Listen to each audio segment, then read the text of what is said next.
حضور نے ارشاد کیا میرے صحابی بتاؤ بڑی خدمت کر لی حضرت ربیعہ کو کہتے ہیں فرمایا ربیعہ سناؤ مانگو مانگتے ہو کیا مانگتے ہو آج محمد کی رحمت جوش میں تجھے دوں گا جو مانگنا ہے مانگو حضرت ربیعہ بھی صحابی تھے کہنے لگے یا رسول اللہ صلی اللہ علیہ وسلم یا رسول اللہ دنیا تو دنیا ہے دل کرتا ہے جس طرح آج آپ کو وضو کروا رہا ہوں نا جنت میں بھی ایسے ہی آپ کو وضو کروا رہا ہوں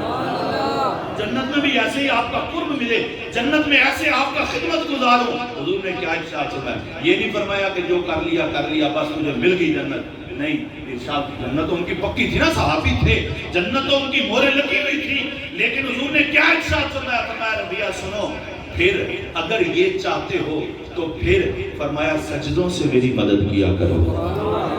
کیا مطلب ہے ادھر میں دعا کروں گا ادھر تو سجدے کرے گا ادھر میں دعا کروں گا تو اللہ کی بارگاہ میں جھکا ہوگا اور تیرا جھکنا جب میری دعا ہوگی تو فرمایا اللہ تعالیٰ اس پر سند لگا دے گا اس پر سیل لگا دے گا اس پر مہر لگا دے گا پھر جو تو چاہتا ہے وہ تجھے مل جائے گا اب